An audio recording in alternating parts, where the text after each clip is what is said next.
Hello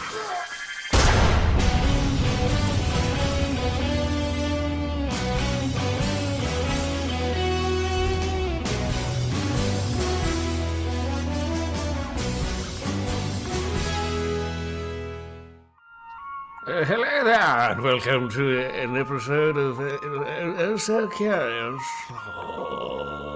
It's good to be here on this happiest of pre-Halloween eves. My name is Andrew Frankel. I'm on safari. And joining me today are my good friends, Roland. Roland, how are you today? I feel like I'm watching Shivers right now. I'm good. How are you, Tim Curry from the Wild Cranberries? That's not the show. What is it? Wild Strawberries. Hello, Puppet. Yes. Hello, Puppet. I'm having a good day so far. It's yeah. I don't know. Hear. Yeah, things are good. Things are everybody happy over there. So far, yeah. So far, yeah. It's we're still doing pre-Halloween stuff. There's been a lot of costumes just for me in the last couple of weeks, and I think this is the most dress up costume stuff I've done since I was like 14. So it's like yeah, I don't know. I'm just very popular. Yeah, I saw you. You went out, you bought a hat, and you're like, wow, I overdid myself this year. Yeah. Yeah. Dan, I'm very curious to see what you're dressed up as. Are you there? I am here. Yes. Well, give us a look. There, I had a feeling. Yeah. Dan is confused on the date of Halloween, so for the past 6 months since Top Gun Maverick came out, he's dressed up like Halloween is a thing. I'm pretty sure you just wear this out, and it's 6 months of just Top Gun. A broken Glock is correct twice a day. So yeah, and you're lucky enough to be here watching it right now. So Dan, why don't you tell us what's going on today? Double glasses. Oh my! Hey! What are we doing? Glitchy stuff again? We're getting Matrix in here. I like it. Alrighty. Yeah, no, I had it's to a show fix within a stuff, show. Yeah.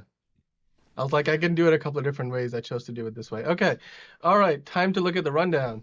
Please. So we're basically gonna start with Henry Cavill's Witcher news.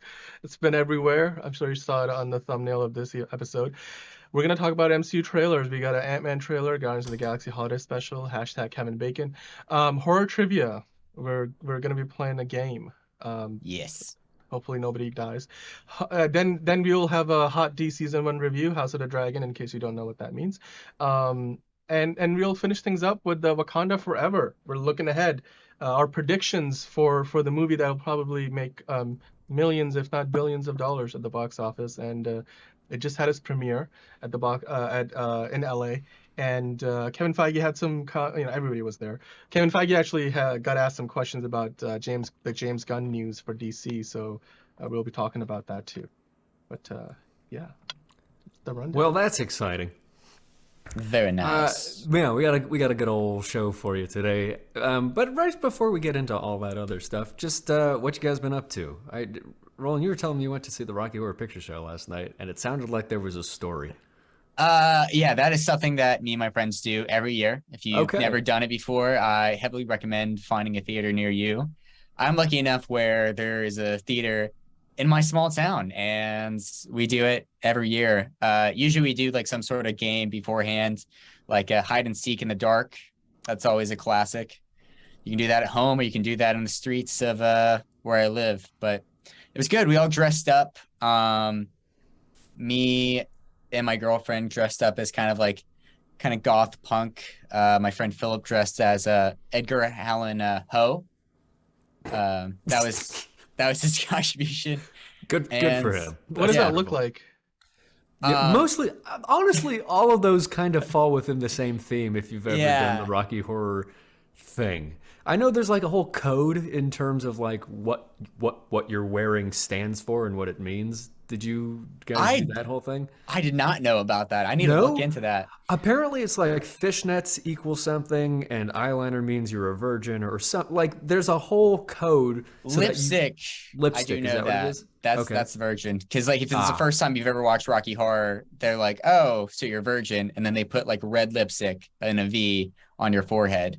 And usually they make you do like a chant, which I don't know the top of my head. You know what I'm talking about? You know, it's funny. I saw the movie at a very young age. Yeah. And I loved it. But it was also like I listened to the soundtrack for a long time and I was just very into it because it's campy British, weird, and like it's people embracing their weirdness and kind of getting a thrill out of being like, yeah, I'm creepy and I like it. And I think that's wonderful. It's a different attitude than we see today. And I actually find that a lot more interesting and appealing and just, I don't know, it's cool. But, you know, I've never actually seen it live. I've never actually gone to see a live performance of it. And I know you absolutely should. Out. Yeah. Yeah. Every year is a little different. There. Yeah. The first year I went, they had actors in front of the screen performing and that's and usually doing how it's stuff. done, right? Well, sometimes they do have some. This is a little secrets. Please, here's the inside scoop. Exclusive. Yeah. Can we get an exclusive lower third? Yeah. They pay somebody. There's a script to have lines in between what the actors on the screen are saying. You know, there's the old classic, like the narrator, you know, where's your neck? Or there's like some like sly comment with the song lyrics. Dan, you look lost. Do you know anything about Rocky Horror? No, I've heard about it many times. I don't have much context as to what I thought it was a movie. Isn't it a movie? It is a movie. It's a movie. Okay. It's a movie, and then what they do is that because it's such a cultural touchstone and like a cult classic for people, they have screenings, but they cast people in real life to embody the characters in person. And so everybody dresses up in fishnets and lipstick and goth makeup and all this corsets, stuff. You know, the whole 9 yards. And you're just pretty much there to have a good time and maybe meet somebody. Yeah. You also get a bag of props, which is very important. They have like key lines, like there's like a wedding at the very beginning of the movie. So you have like a little cup of like rice and you throw it at the person in front of you or behind you or whatever. And it's a lot of stuff like that. Yeah. I recommend. It's a fun thing to do with if you have a group of friends to do it with, I'd say. I do. So it's that's cool. I think that's a fun tradition, fun thing to do. Dan, have you been up to anything, watching anything good? I tried to watch, what did I try to watch? I watched Andor last night because I was trying to catch up to episode 8 because Mags this week is, I think she said Laos. So she doesn't have a great internet connection over there. So as a result of that, what we ended up having, she's been doing reviews of Andor. So she wasn't able to get to that. So she was like, hey, can you like help me out and jump on it for me this week? And I was like, well, I haven't yet started the show, so let me see if I can do that. And how are you liking it? I watched an episode and a half, and the last half of that episode, I could barely stay awake. So, because I've been so tired of late, like yesterday was like just a exercise and trying to stay awake most of the day even. So not a statement on the show, but you're just sleepy. What?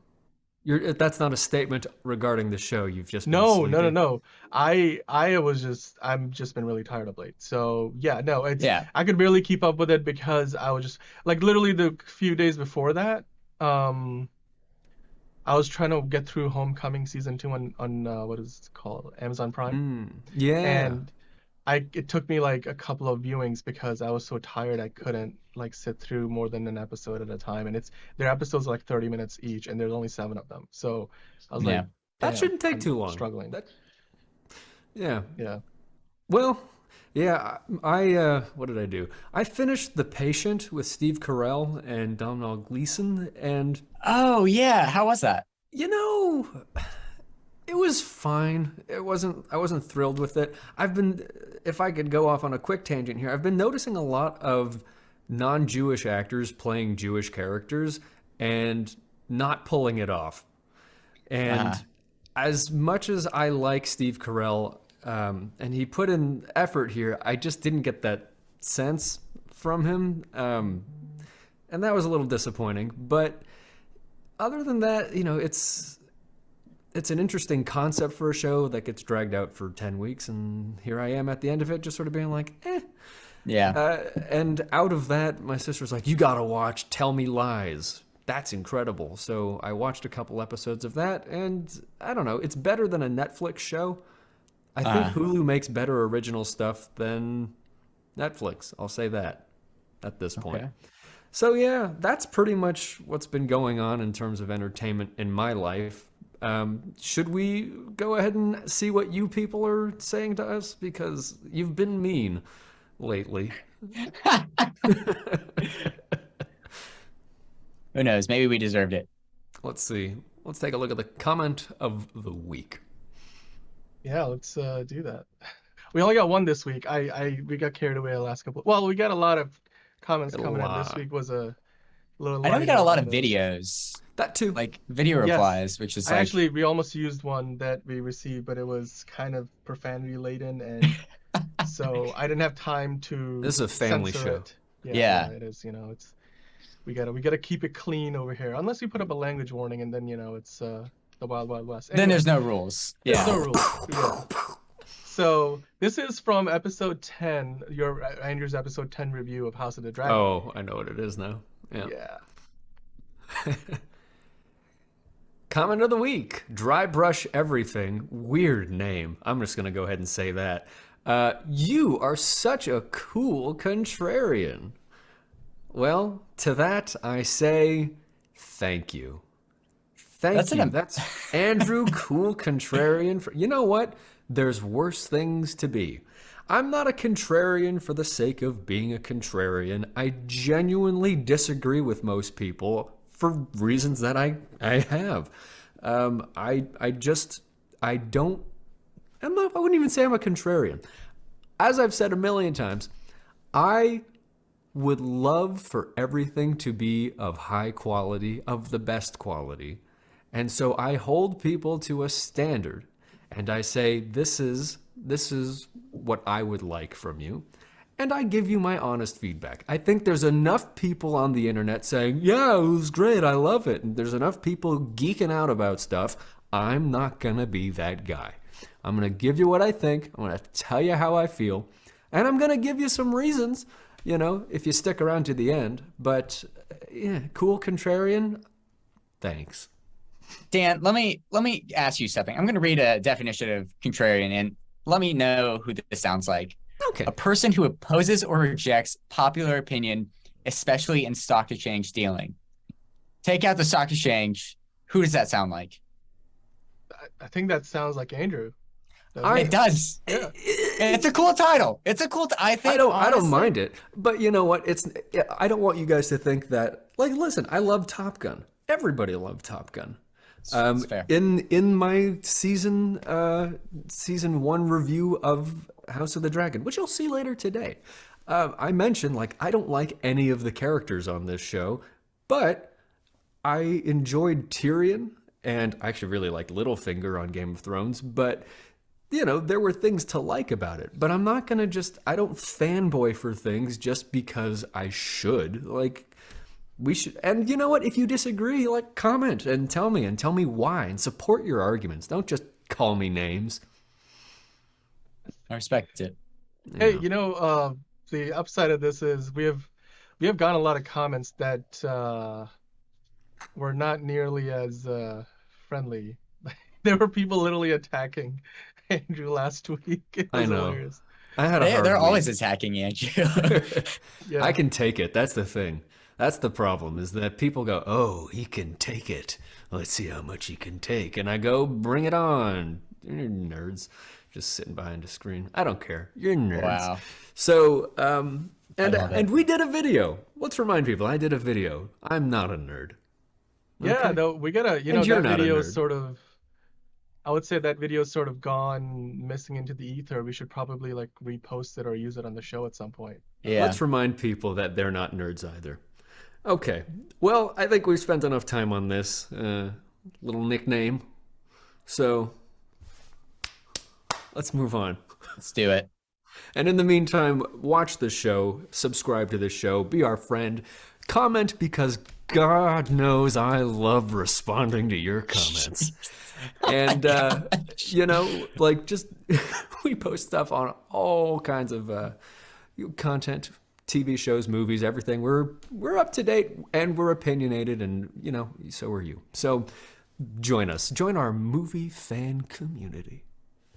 And now we got to talk about, Ant-Man and the Wasp, Quantumania. So, yeah, there's a bunch of Marvel stuff coming out. And I saw 2 trailers this morning. And we've used this term before, but I'm getting Marvel fatigue. It's fair. Like, some of the stuff that I'm seeing, it's like people in outer space and alternate universes, and it's like super quantum stuff. And you're just like, there's so much visual noise, and it just feels so far out from a relatable story that even watching the trailer, I'm just like, oh. Was that just me?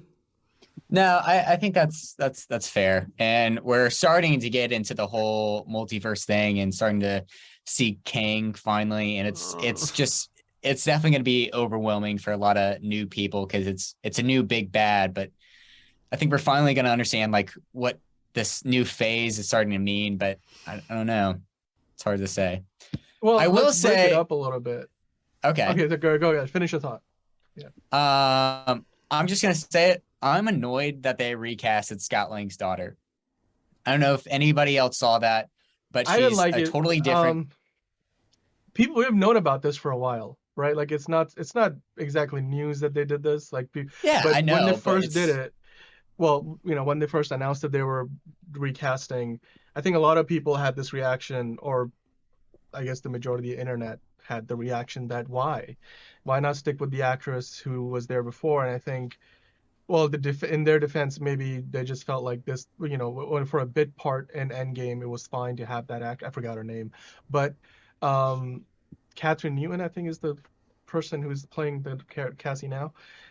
For what is going to be a featured role in an entire, movie, I think they probably thought this was a better fit. So she's more well known and more marketing appeal. Yeah, more marketable. But they have really backed themselves into a corner by essentially making continuity their brand, like that's interconnectivity. Because when she grew up, like it's not the same actress who played the daughter in the first 2 Ant-Man movies, right? So they already did, like the precedence was there of recasting that role as she grows up. Granted, this time she's not really growing up; it's just swapping out the actress. I mean, obviously Marvel's done it before with other characters, like Don Cheadle being the first example. Right.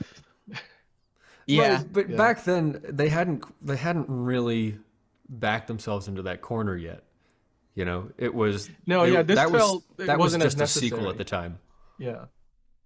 Like in the past, like I think like the Don Cheadle one was because they couldn't reach an agreement with Terrence Howard, and there was some kind of falling out behind the scenes about that, so they just But in this case, like you said, Roland, you hinted at it. It feels like they did this primarily because this was from a marketing. I mean, Catherine Newton's been in like Disney stuff. Like she's done like for Disney Channel stuff before. Like what she's been in stuff. She got her start, like her big break in Supernatural, which is a very popular show, and has done some movies since. She was in Pokemon Detective Pikachu. She was in Freaky, which I don't know if a lot of people know that. That was kind of like an undercut. That was like a Freaky Friday. Oh, but it's like it's with a slasher takes the body of like the teenage girl and then the teenage girl. Yeah. It's with Vince Vaughn. That's what it was. Yeah. Yeah. So she definitely has a fan base, and people know her from different things and various things. I think she was also in Big Little Lies, which is like an HBO thing. The one that I think they're trying to like bring it back actually, because like a lot of the cast members want to come back. Yeah, like that was like the star-studded cast. That's the show for Big Little Lies. Right, that's on. It was an so. HBO. It was what Amy Adams was in it. There was Reese Witherspoon. Yeah. Yep. Nicole Kidman. Yeah. Adam Scott. It was a good show. It was supposed to be a single episode. Sorry, single season. It was like a mini series, and then they were like, "Oh, we're doing like they did multiple seasons." And they then did a season 2, and they brought on Meryl Streep. Yeah. Oh wow. Yeah. No, honestly, that was better. That was a quality show. Good storytelling. And also just a beautiful area. Yeah, and going back to Quantum Mania, because this is what this is about. Right. I think it's hard to kind of go back to these Marvel, like very CGI movies after watching like Black Adam, which I still think has such an amazing graphics. And then you look at this and you're like, this is really good, but there's definitely a difference. I keep like the internet keeps comparing it to like the Spy Kids movies. Like I love this. It's not fair. Clearly, there's a lot more going on in this movie, but there's a lot more going on. Yes, the technology has gotten better, but if you go back to that shot, it's just so much visual stimulation. There's too much going on, and it really doesn't like. There's nothing to pay attention to. It just feels like noise. Yeah, that's part of it. Although I'll say this, there's going to be many versions of Kang in this movie. Like they'll probably be in the phase 5 and 6 of the MCU, but I personally, probably have liked this, at least to look at this version in the image the most, where he's not looking blue in the face, literally, as we see in part of the trailer. He's also I think the best line in the entire trailer was here, like something like you help me out with this, and then I'll help you with your daughter or something, whatever's going on with the daughter. Which the Cassie we've been talking about. And Michelle Pfeiffer, can we just talk about how she just doesn't seem to age? Like going all the way back to playing Catwoman to today, like it's been 40 years. I would like when they do the Flash movie, I wouldn't mind if they just like Mike Keaton's Batman is there, but then also Michelle Pfeiffer's Catwoman, Selena Kyle's there too, and they just bring her back. Because like when they did that DC Crisis of Infinite Earths crossover in the Arrowverse, we saw that there was this news article posted on the wall where they were meant to get Michael Keaton in for that at one point, but that ended up not happening. But there was an article on the wall where it says Bruce Wayne marries Selena Kyle. So I'm like, oh, okay. If maybe that Tim Burton continuity like that happens, I would love to see that. So I don't know how big of a part she'll have in this movie, probably more than what she had in the last one. But yeah, I mean, story-wise, this trailer, it left me underwhelmed a little bit because I go through that trailer. I mean, first of all, I'm not a big fan of that hairstyle. I mean, I think it's more comic accurate for the Wasp. Whatever. I guess I can get over that. But the trailer didn't really leave a big. Wow, all these pictures are of. I think it's like a promotion thing. Yeah. No. Also, that hair is dope. I really like that. I'm just saying. Just want to put that okay, fair enough. But overall trailer impression, like to me, this trailer was like a lot of visual noise, and then maybe the only part that I really liked and laughed at was when I forget where the cameo like connects to, but when he's walking out of that bakery and he's like, "We love you, Spider-Man," and he's like, yeah. I was like, that was the only part of the trailer that I really liked. Good. Yeah, but I mean, between this and the Guardians of the Galaxy holiday special, I'm confused. The messaging is so mixed on these trailers. It's like, you got to be excited, and it's going to be funny, and you got to pay attention because the continuity matters. Well, let's talk about the Guardians of the Galaxy one though, because that's a definitely different vibe.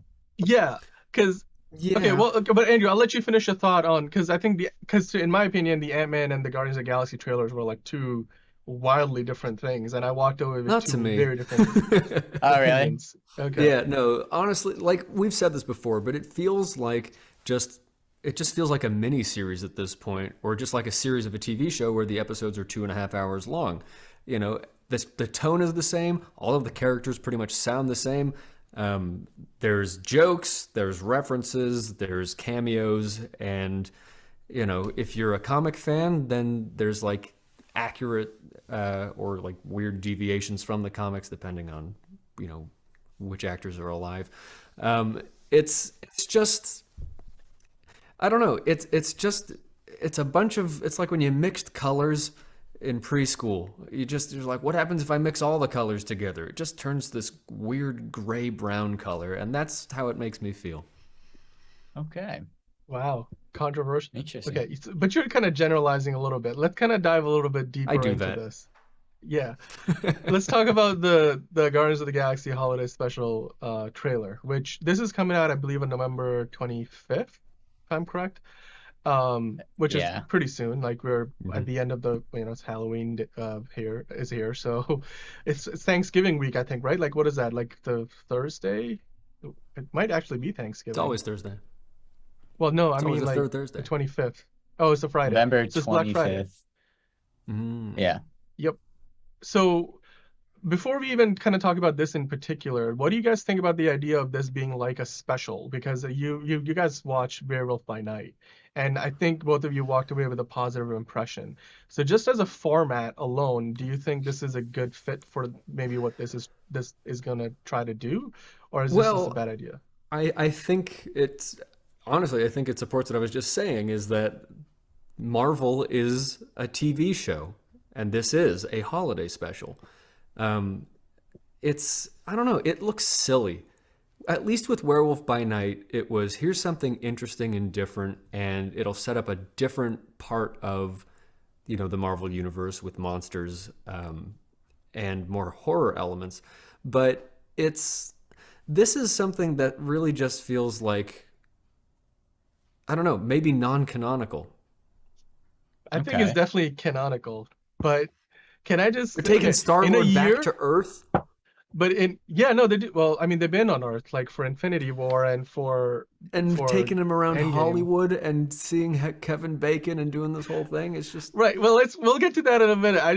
Can I just say, like in a year where Disney Plus is going to, in November too, I think this is, or maybe it's in the first week of December. I have to look at the dates.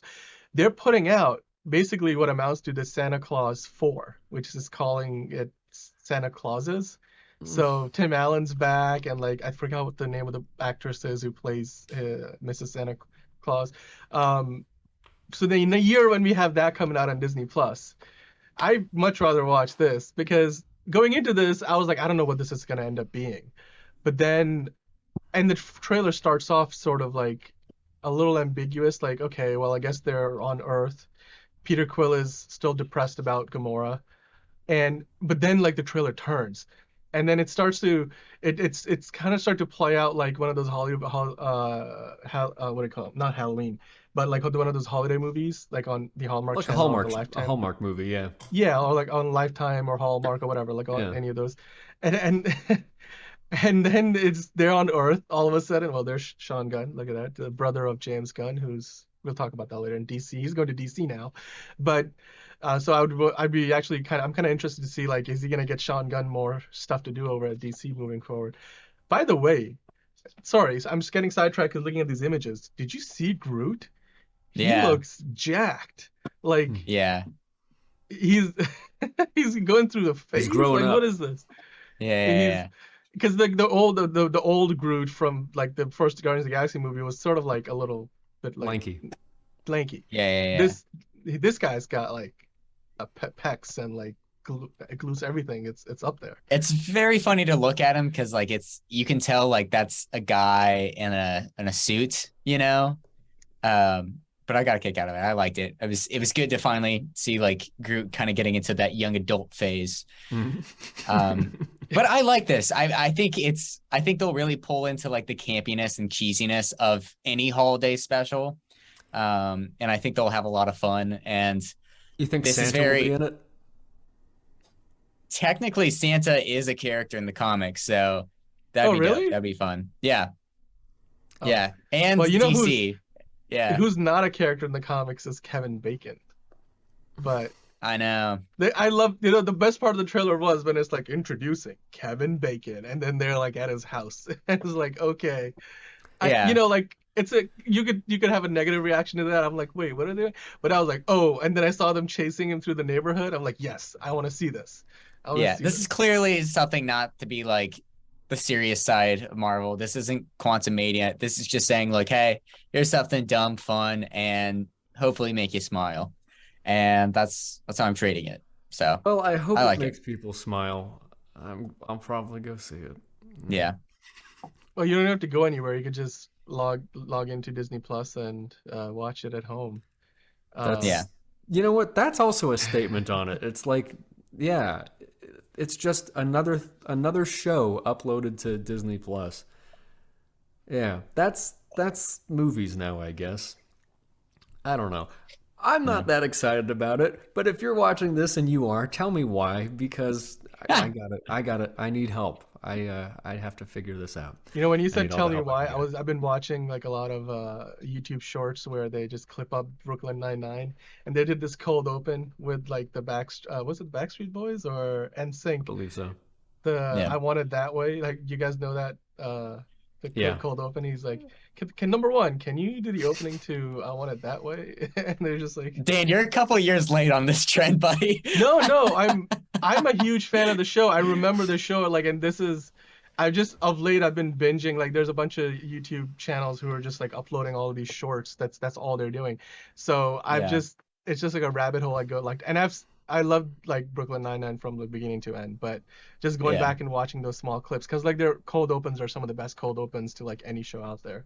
So anyway, no, it's just hilarious. Or the one where they're doing donut holes and then one goes out the window and Scully's like heads. He's like, it's happening. I'm like, yeah, no, that was some of the best.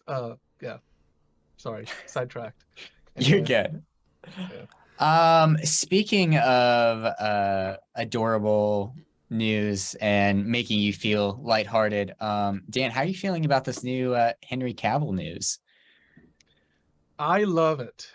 We talked about it last week on the show. Andrew and I were discussing the whole post-credit scene in Black Adam, and oh my God, like when that happened, I was just sitting there, and as the scene played out, I at the end of the scene, I noticed that I had this like really big smile on my face, because I felt like the muscles on my cheeks just kind of stretching. I'm like, oh my God, this is fantastic. I was very excited. Honestly, I could care less who plays him.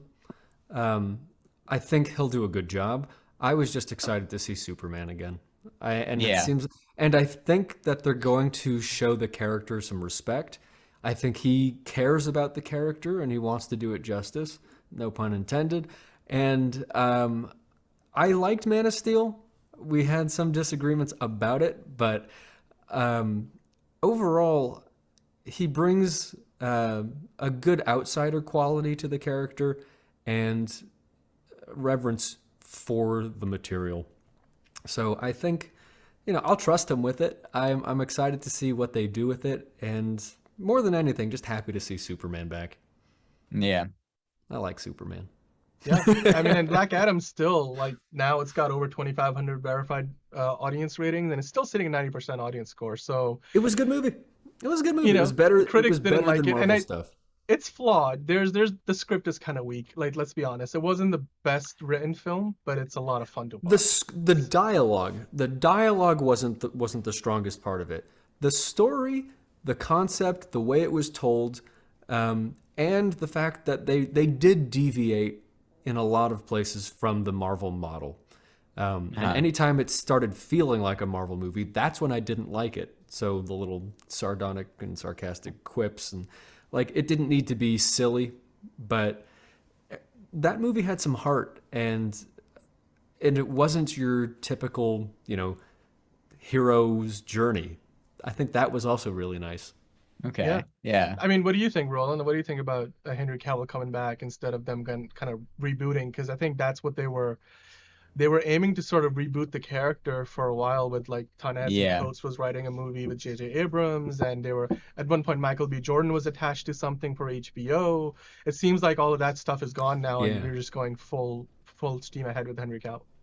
Yeah, I am ecstatic because with forgot about that. Because with that, and also the announcement that James Gunn and Peter Safran are co-CEOs. I don't know how that's going to work, but it just kind of shows like DC is getting their footing again. Like they're getting somewhere where they're like, all right, we're going to start creating this vision. It's going to be they're gearing up for something good. Yes. And they're not just replicating Marvel. And that's the important part. Yes. Yeah. James Gunn is a perfect person to do this. I was ecstatic what he did with the Suicide Squad. Pretty much anything. I mean, this guy made a movie called Slither, which was just so out of the norm and just so Slither. Weird. Yeah. And I didn't realize that was him. That's great. Yeah. And the Suicide Squad was just a perfect example of how weird and kooky the DC universe is, and how you can have fun and heartfelt and like honestly just super awesome scenes like that are just like very cool to watch. And I think James Gunn will be an amazing leader with this approach. Kooky is a really good word. That's some of my favorite stuff from the DC. I love Bizarro Superman. I love Mr. Mixaplex and all of those like interdimensional things. Yeah. All of that stuff. Yes. I mean, even Flashpoint, like the idea that you could do something like that in a Marvel comic. It was fun. Marvel, at least in what I know, I'm not going to pretend that I'm still the comic expert I was when I was 13, but it was always pretty serious and always like, I don't know. You took everything. I can't even qualify what the difference is right now. There's a difference for sure. Do you have any words for that? What the difference is in terms of the tone between Marvel and DC? Yeah. Marvel is on this high of keeping up with content that is for the general audience and trying to keep people just further invested with this just going timeline that they have, that they do a good job of keeping continuity with majority of the time. And DC has always tried to find footing and trying to be different and trying to figure out what that looks like, whether that's showing more dark and serious material or recasting this and doing this and that and trying to, there's no other way to say it, to find their footing. So, I mean, if you just think about like most of the characters that Stan Lee created, a lot of them are like based in New York City, for example. And then in Marvel, you see a lot of, obviously there's still fictionalized places like Latveria and Wakanda and places like that. But a lot of those characters like are in these real places, especially like New York City, for example. Whereas in DC, you have Gotham City, you have Metropolis, you have Central City, you have the Star City, or whatever. So there's a lot more. And then the characters in DC are much more mythic by nature. They're like almost like gods. And so whereas Marvel characters, like you have obviously Spider-Man, which is he's super powered, but he's like a teenager. So like that's the big thing that connects him, that grounds him. And then they have a lot of other characters like, who are not powered. Like Iron Man he's a genius. That's how that's his superpower. Like Bruce Wayne, he's like, I'm rich. So I do think one of the differences is like where Marvel characters tend to be a little more relatable without you having to kind of like really write a story to make them relatable. Whereas like with Man of Steel, they had to really try to like work hard to ground the character of Superman and make him relatable, because by default, Superman just seems like such an impervious being that if he's so perfect that it's kind of hard for the average person to be like, I can be like Superman. I mean, morally, yes, there's that side of it. Yeah, that's the thing. I like Superman as a pillar of good, as a role model, but something to aspire to, even if it is unattainable. Asymptotically getting closer to perfection. That's all we can really strive for. We'll never get there. Yeah. But it's a great move to bring back Superman. The world needs Superman right now. Black Adam is a really interesting avenue into that, because it is this morally gray thing where we're like, he's from another country, he's on the other side of the world, and that doesn't really affect America. Superman's kind of the American superhero, and the big blue Boy Scout. That is what he is. And it's a different way in than we've seen before, because every time we've introduced a superhero thus far, there's a threat and somebody has to rise up to, save the world, and they have the exact particular set of circumstances to solve the problem. That's not what that was. But they're also not retelling Superman's story now. They're just saying, yeah, he's been around and he's been on the other side of the world. You probably forgot about him, but now that we're in this other part of the world, he's got this character to interact with and to deal with. There's a reason for us to see what he's up to right now. And that's different than this is the story of Superman. It's what's Superman up to? And that's a cool way to go about it. Yeah. So going beyond like the kid Superman, obviously Henry Cavill coming back, and we'll talk about like how that ties into the news about The Witcher in a bit, but I just wanted to kind of take a little bit of time here and focus on the news, the big news that dropped. I think it was the same day that they released the Guardians of the Galaxy holiday special trailer. Much like a few days earlier when the Ant-Man trailer came out, that afternoon Henry Cavill put up this video saying that, hey, officially on Instagram, like, I'm back. Like, he put up a reel that was basically nice. saying he's not going to be just doing cameos or anything. He's back for real this time. And then on the day that the Guardians trailer dropped, they had this big news like that Warner Brothers announced, with David Zaslav had a statement in there. You had, James Gunn and Peter Safran had statements. And basically, Peter Safran, who has produced Aquaman, who he's produced the Shazam movies, he's producing the Aquaman and Shazam sequels. He has produced, I think he helped with the Suicide Squad with James Gunn, and he's been working in the industry and has been with Warner Brothers for like 2 decades now. And him being the producer, he's going to take care of the production logistics side and be more of the on the business side of the role. And then James Gunn, who we know from Guardians of the Galaxy, from Slither and all the other stuff, like he is a textbook nerd. Like he is the kind of person who, at one point, Kevin Feige wanted to make his right-hand man for the cosmic side of the MCU. And then we had the whole fallout, and Alan Horn ended up firing him over the tweets that surfaced. And then they eventually made up, and now Alan Horn is the advisor to David Zaslav at Warner Brothers, whereas before he was Kevin Feige's boss. So now you have James Gunn coming over and becoming basically the creative lead, and as a co-CEO with Peter Safran for what is no longer DC Films, as it was known since 2016, but now is DC Studios. So you have these two guys. Basically, they were looking for their Kevin Feige, and it looks like they went with the idea of let's get 2 guys to do the job rather than 1 person. And I want to ask you guys this. Do you think that was a good decision? And then not only on it, like the idea of these 2 guys taking over, but also even the idea of instead of getting 1 guy, they got 2, because you look at like what's been going on with Phase 4 of the MCU, and Marvel is doing more stuff now than ever before. And it looks like Kevin Feige's a little stretched and a little like, he can't really pay as close attention to every project as much as he did in the past. And maybe that's a reason why some of the quality has been suffering. So what do you think about the idea of them getting 2 people so that maybe they don't fall into that same trap? And at the same time, I mean, they're 2 very talented and experienced guys. What do you think they're going to bring to the DC studios?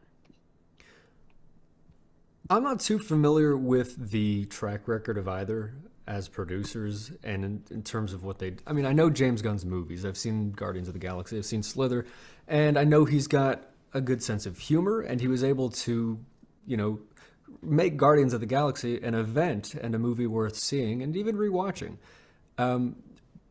In terms of having 2 people at the head of this instead of 1, when you're just 1 guy, everybody comes back to you. Like, you become the robot Kevin in She-Hulk, and everyone's like, everything goes back to, what this thing says. And, if you're a type of person who's a visionary and you know how everything is supposed to go, then you can delegate and everything comes back to you and you can just sort of sign off on it. Having said that, Superman itself was created by 2 guys, and there's something to be said for putting, 2 heads being better than 1, and being able to collaborate and bounce ideas off each other, but also to delegate and say, I'll handle these aspects of it, you handle those aspects. will cross, reference with each other to make sure everything's going according to plan.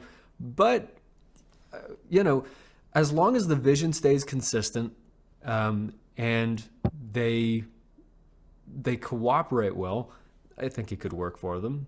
One more example, I just remember the show Little Britain. That was David Walliams and Matt Lucas. And the way that show was written is the two of them would sit in a room together and just try to make each other laugh. And that's it. It was just that. And to this day, it's still one of the funniest shows I've ever seen. And there's the spirit of collaboration. When you find a really good collaborator, you can come up with some really brilliant things. And I think on top of that, we have so many people who are just, I'm the genius. I'm the Steve Jobs of this. And I don't know. I feel like that's kind of getting old. Artists, music artists who are just, it's just me. And movie producers, it's just me. Everything is just one person. We've all been isolated. I think it'd be cool to get that sense of collaboration and interaction back. And I think as long as it doesn't get as convoluted as the multiverse of madness, which is really what Marvel has become, I think if they stay on track, they could do a good job.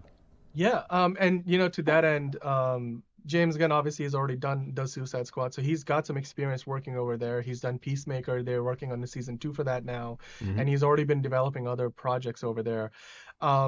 So, Roland, let me throw it to you. The same question that I asked Andrew, was this a good pick? Where do you see this going? I mean, how did they even get the job? Did they pitch a vision that David Zaslav was like, yep, this is what DC can be, and I trust you guys to make it happen? Because they were consulting for a while, and they were interviewing Dan Lin to come in, and then that kind of fell through. So it looks like they were like, yeah, why don't you guys just do it? But in addition to that, as a side note, and this is more of a Halloween themed side question, do you think Brightburn is now going to become canon to the DCEU? So I should say, I think Andrew does make an excellent point, and I don't think I could say it any better. With something as big as they're doing, you do need two people. You need a partner. So all the blame isn't just on one person. And Brightburn is not a DC property, so sadly, no.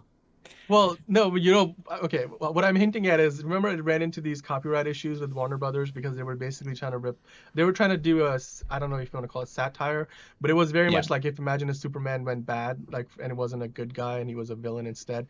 And then it was a James Gunn produced project that ran into these legal issues, but now that James Gunn is literally running DC animation, live action, comic, everything. DC Studios is like the Marvel Studios equivalent of at Warner Brothers. So, and his guy, by the way, they're not going to answer to Michael DeLuca and Pam Abdi who run Warner Brothers. They're going to answer directly to David Zaslav.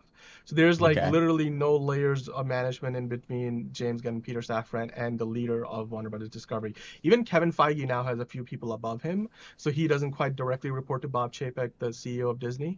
So from a business side, I think this is great. And they mentioned that obviously James Gunn's going to be exclusive now to DC, but at the same time, while they're going to focus on their executive jobs, he's going to work on a few movies here and there. He's going to direct and produce a few things along the way too. So it doesn't exclude him from being able to do what he has done with the Suicide Squad.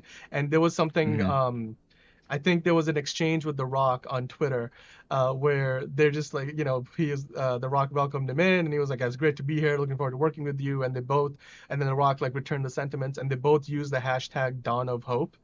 So speculation is going around, is that the next Superman project, Dawn of Hope? Because I like that title. During the week when Henry Cavill has been doing press for, I think he's promoting Enola Holmes 2, which is coming out on Netflix soon, and he's been doing other interviews obviously regarding everything else that's going on. He said that he's looking forward to doing a Superman movie where you get to see an enormously joyful Superman. So Andrew, if for somebody who wasn't a fan of Man of Steel, is that are you looking forward to an enormously joyful Superman? This is the first time hearing about it. So yeah, that the title the phrase Dawn of Hope is really refreshing, because that's the messaging there is so different. Quantumania it's Multiverse of Madness. We have all these different weird ideas. We're so brilliant. And Dawn of Hope is, hey, you're about to feel really good. To see Superman smiling and succeeding, that doesn't sound too bad to me. So yeah, that sounds wonderful. Yeah, and not only that, so here's something else I'll bring up. So Black Panther Wakanda Forever had his red carpet premiere. We're going to talk about that later when we make our predictions in the show. But at that premiere, Deadline interviewed, as they, people have interviews as they walk past the red carpet, and so Kevin Feige was there. He was talking to one of the people at Deadline, and they asked him the question of, hey, what do you think about the James Gunn hiring at DC Studios? And obviously that probably means he's not going to be doing anything for Marvel, at least for the time. They've got a 4-year contract until 2026, which it coincides with when Phase 6 ends with the what's it called? In Avengers, what is it called? Secret Wars? Yeah. So, by that time, people are speculating maybe Kevin Feige is going to leave Marvel after that and go do something else, and maybe but the point being, Kevin Feige had this to say about James Gunn heading DC Studios. He said, well, he has got a lot of work to do for Marvel between now and May, which he's well aware of. And then, he's referring to, of course, the Guardians of the Galaxy Holiday Special, which is coming out on November 25th. And then he's also talking about the Guardians of the Galaxy Volume 3, which is basically an auteur project for Gunn, who wrote it, directed it. He's, I think, still in post-production on it. It's coming out in May 5th of next year. So then Kevin Feige's like, but after that, Kevin Feige says, I'll be first in line to see anything he does. So yeah, Kevin Feige is clearly a big fan of James Gunn. He at one point wanted to make him, like I said, his right-hand man at the MCU, and obviously now that's not going to be the case. So and these guys are all friends, like the Disney lot and the Warner Brothers lot is not that far apart. You can kind of walk or drive between the two in 5 minutes, 10 minutes. So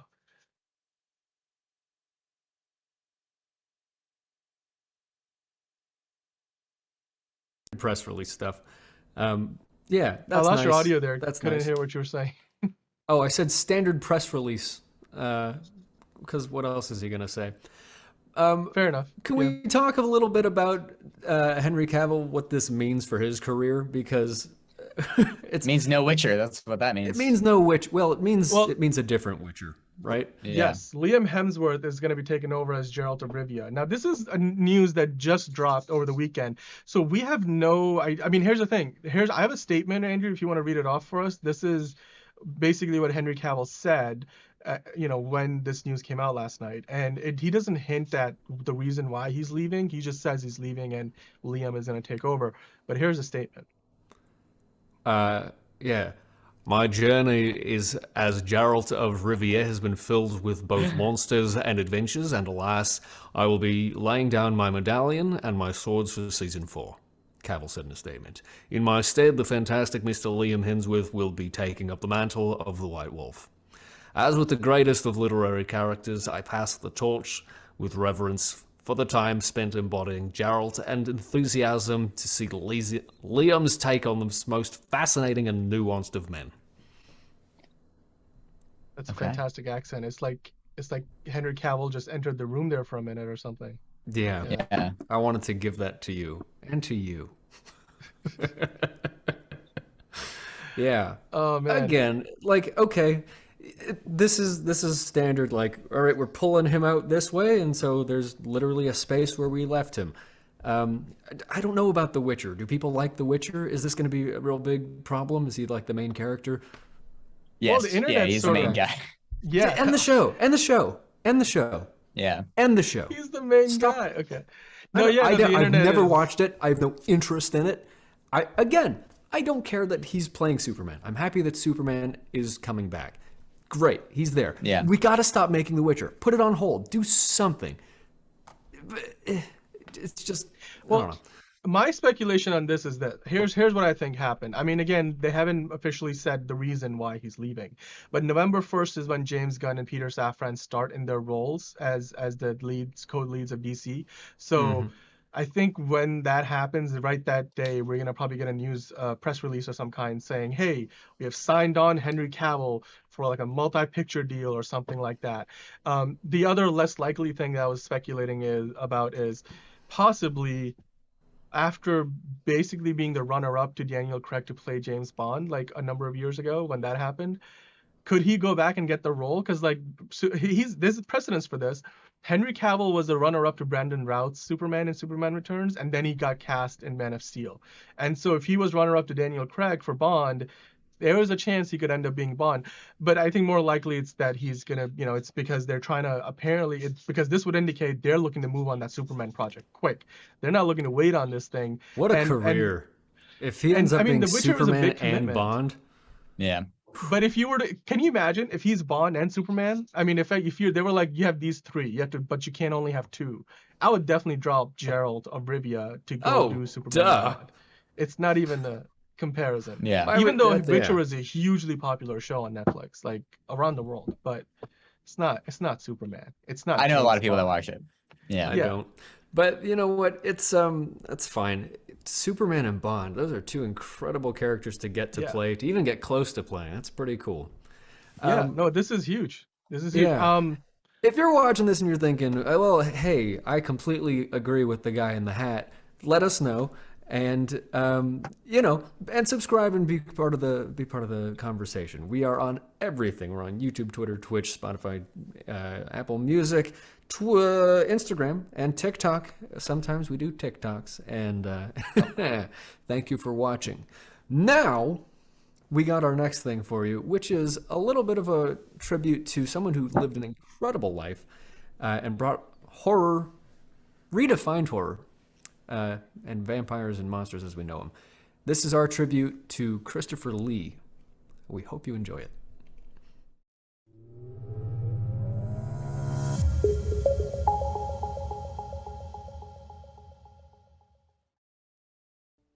What is in the face of a monster that chills the soul of its beholder? The recognition, perhaps, that the face is not inherently sinister or evil by nature, but that it bears the same intellect and capacity for thought we attribute to ourselves. In an epic 70-year career on screen, our own potential for evil was reflected in the sullen eyes, booming voice, and looming stature of Sir Christopher Lee. Worlds away from Hollywood, a young intelligence officer of the Royal Air Force had flown fighter planes and scoured the earth in search of Nazi war criminals to interrogate.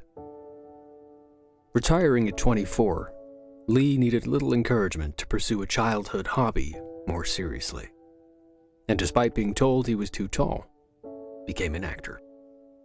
Having been relentlessly bullied as a child, looked into the eyes of real Nazis, and witnessed the last public guillotine execution in France, Lee had seen evil gleefully pop up in the faces of seemingly regular people. It's not difficult to imagine how a seductive sensuality crept into his subversive portrayal of Dracula, or how his portrayal of a Bond villain would be a dark reflection of Bond himself. Leaping from iconic British roles, Sherlock Holmes, Dracula, Frankenstein, Jekyll and Hyde, James Bond, and working alongside horror legends including Boris Karloff and Vincent Price. Hollywood offered Christopher Lee access to its greatest fantasies, Star Wars and Lord of the Rings, maintaining his relevance as the horror landscape gave way to new legends, like Tim Burton and Johnny Depp. It takes depth and even pain to illustrate the complexity of our relationship with evil, the way it seduces, corrupts, and overpowers anyone who lets it gaze into their soul. A specter in the mirror, reflecting an unsettling truth. That an audience would continue to fall under its spell, over and over.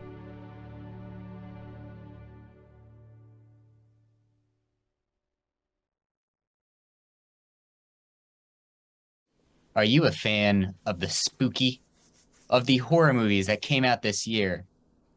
If you are, then do I have a trivia game for you? And if not, well, you're still gonna watch it because you're still viewing. This year in horror, a trivia game, an oh so curious segment. Today, we have our contestants. We have Dan, the man, and a Not a cardigan. Nailed it. And then we have Andrew. Oh, this should be good. And a hat. Yep. Ha! Gotcha. He got me. Yeah, look at you. This is a hat. Yeah, he's sitting there. Nice. All right, gentlemen, here's how this game works. I've set up a little game for you. You'll have multiple choices, or you might not. We'll see. If you get it right, you get 2 points. If you get the question wrong, -3 points. Is that a lot of math? Yeah. Did I have to do that myself? No, not really, but I still did it. So it's up 2 and -3? Yeah, that's how I do things here. Oh. Yeah. Write that down. Get a calculator. Gotta get a pen. Okay, sorry. I had to. Okay. All right. Technically, there are spoilers, so that's definitely yeah, that's absolutely fair. Okay. Do you guys have any questions, concerns, fears? Fears? No, none. No fears? Not one. What about No, birds? I'm just curious because I have literally no idea it's like we're about to walk into like a haunted house, but we don't really know what's inside. So Yes. All right, Dan, do your thing. Is there music? Are we gonna put music on this? we could. Here, let's just dance just in case. Yeah. This is a good song. I got a little Freddy on a. Yeah, there's music. You guys can't hear Yeah. it, but the people watching and listening can. So Cool. Yeah. yeah, sorry. Don't have the means to get you guys up and running with that. But anyway, That's fair. A little backstory with this game. I saw a template and I was like, it's got orange. I like it. I'm gonna use it. And then yeah.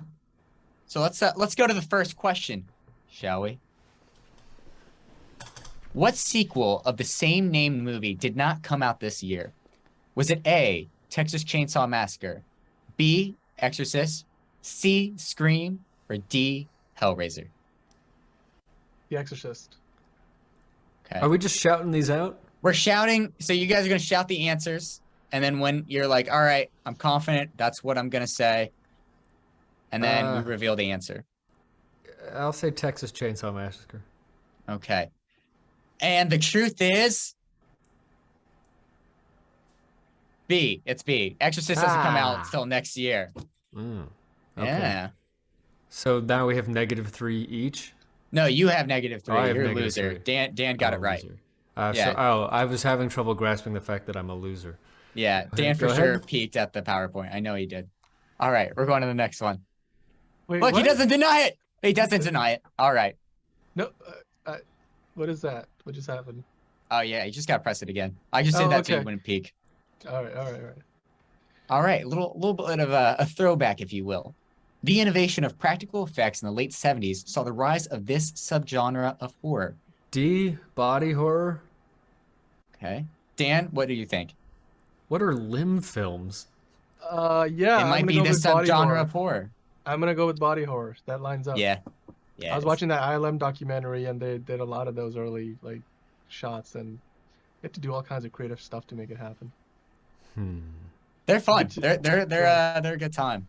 All right. Let's see the answer. I mean, we all know the answer, but it's just like there it is. Yeah. Body horror. So what's the score right now? Right now the score is Dan has 4 points and Andrew has -1. Why are okay, but hold on a second. We just both get to answer all of these? Yeah. Okay. All right. Well, we have a redemption one. Whoever is I was gonna explain it when we get there, but I guess somebody wants to be in a rush. Let's just get to it. Let's just keep this train moving. Yeah, let me host, bro. Okay, sorry. I just have questions. Which of these horror icons' nicknames are never said in the movie? Andrew, what do you think it is? I'm gonna go ahead and say Pinhead. Okay, interesting. Dan? I was actually gonna go Pinhead too. Yeah. That is very good. Honestly, I was afraid that you guys weren't gonna get a lot of these, so I made them a little easy. Clearly. Fun fact: Pinhead is never said. It wasn't even supposed to be the actual name. That was just a nickname that production gave him. Yeah. And then fans found out and became his name. His real name is the Priest. Weird. Those movies are weird. They're very weird. It's very. I'm not even like, I read about what the new movies, like what they just put out a Hellraiser on Hulu, right? And yeah. I read about it and I was just like, this is not a movie that I would be interested in watching, because apparently there's like a lot of lore and mythology behind the character, and not I guess it's not my cup of tea. So yeah, that's like most characters, you know. Alrighty, now for a chance of redemption, Andrew. This is on you. Solo on Andrew if you can. How many movies were there before the latest recon? How many Halloween movies were there before the latest recon, Halloween 2018? Does that mean how many in total? Yeah. Like, how many Halloween movies were made? 9? 9. Let's see the storyboard. Wait, am I not? Okay. Yeah. 11. You get no points. Nothing. All right. I think I would have gone that. Well, I don't know if I would have guessed 11, but wait, were you with like? Did you have to guess the exact number, or it was like if you were close? Okay. Yep. Okay. I see. I was close. I was only 2 away. But... I know. I was gonna give you like a lot of points too, like hella points, but that seems like a lot. Yeah. I wasn't gonna give you 11. I was gonna give you like half. Like, wait, so what is the score right now? Like who? Dan, are you hosting? I'm sorry. Yeah. Who has the microphone Dan. right now? Who has the microphone, Dan? Shut up. Jeez. All right. Right now, Dan is being a sore winner. He has 6 points, and Andrew has 1 point. Yeah, Jabroni is a good nickname for him. More than you started with. All right. So far, we have somebody that's performing and somebody that's not. All right. Let's go to the next one.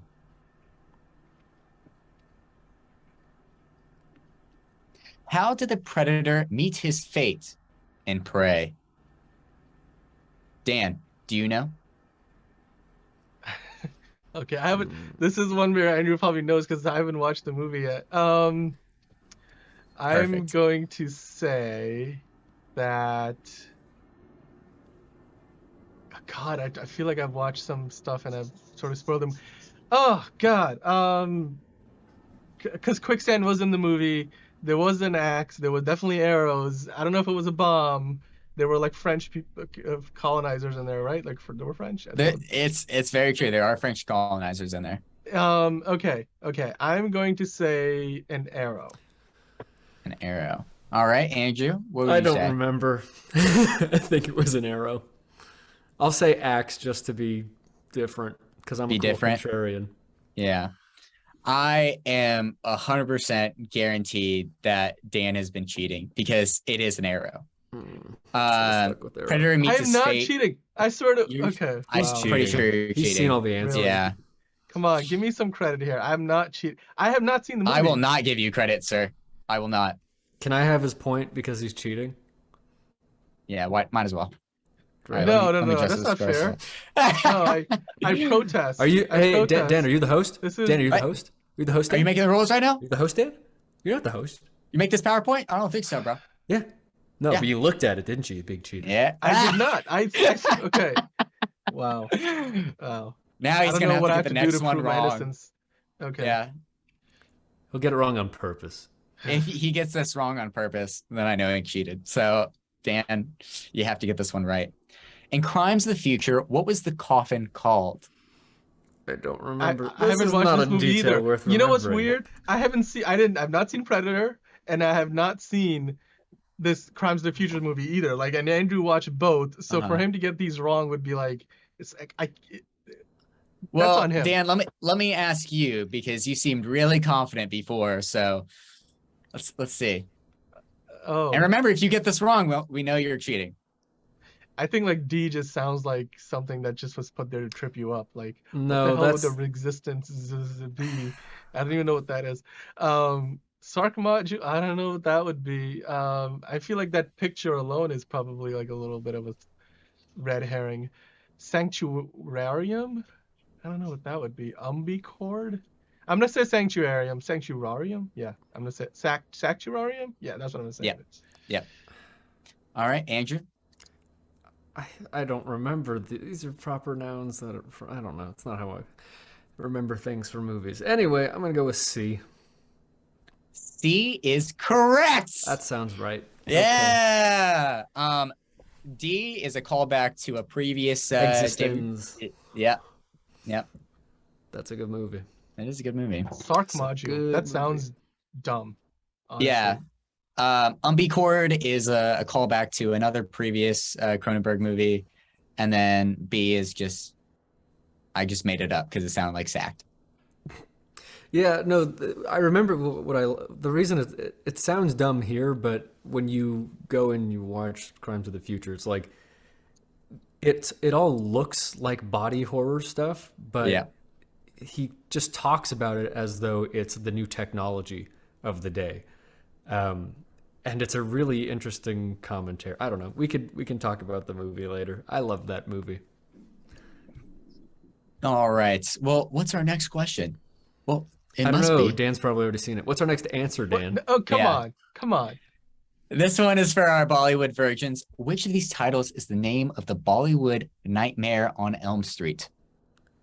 Well, it's not Koi Mil Gya. Yeah, that one was for our previous viewers. It's a little callback, if you will. Bura Sapna. That means bad dream.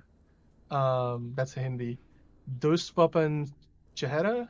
Chehra is face. I don't know what the first word stands for. Koi Mil Gya is like found someone. Mahakal sounds like the closest thing to a monster, so I'm gonna say Mahakal. That's my pick. I'm gonna go with Buddha Sapna. It is A. Well.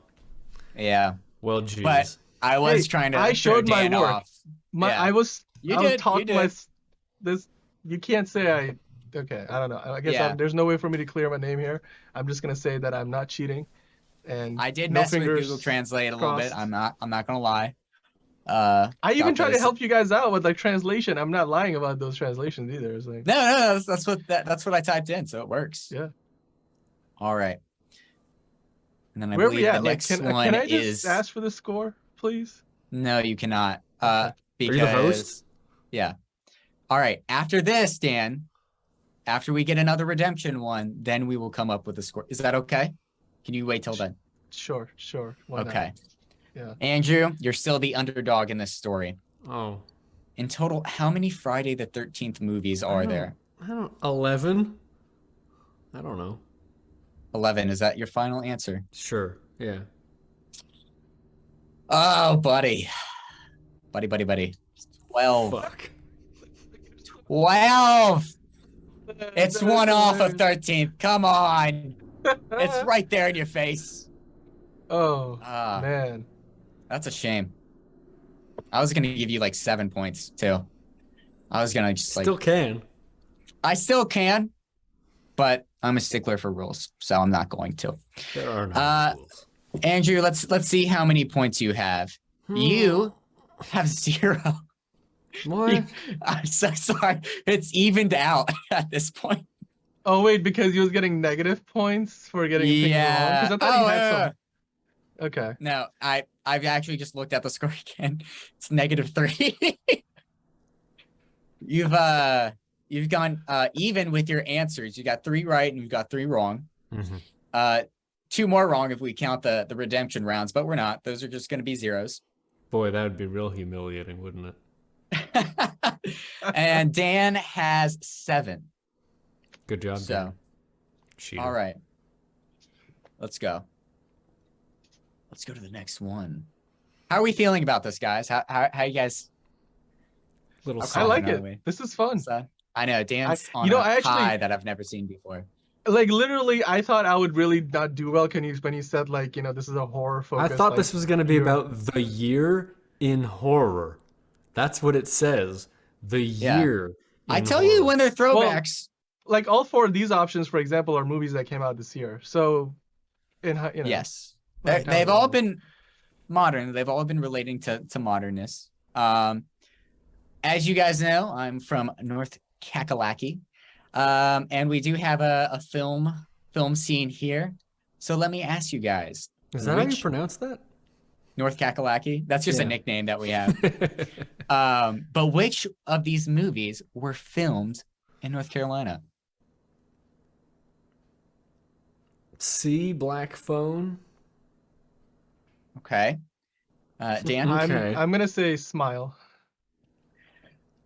And for the first time ever, ladies and gentlemen, Andrew got the question right. Look at that. And Dan wrong. Yeah. Black Phone. And fun fact, Halloween 1 and 2 were filmed in Wilmington. Halloween Ends was the only one that was filmed in Georgia. Because my thought was, if it was an A24 film, like they tend to film stuff down there sometimes. And wait, yes, Black Phone is A24 too, isn't it? Or no, it's not. No. Okay. Yeah. All right. Anyway. So that puts me up to -1, correct? Correct. Oh, really? Wait, Yes. thought, he was -7? What was the score? No. You were 7. Oh, and now you're 4, Dan. Damn. Wow. Yeah. Wow. Okay. I know, those negative points get you. Wait, and then he's -1 and I'm 4. Holy cow. Yeah. Okay. Wait, so if I get one wrong and Andrew gets one right, we could literally flip the scores almost. Yep. Damn. Okay. And this last redemption, just so you guys know, is worth 13 points. So you really don't want to be at the end. Well, nobody's going to beat that then. Okay. That's the point. That is the point. Sequel did not come out this Well, is this year. a redemption question? No, it is not. Okay. This is a repeat. Which sequel of the same name movie did... Oh, this is a repeat.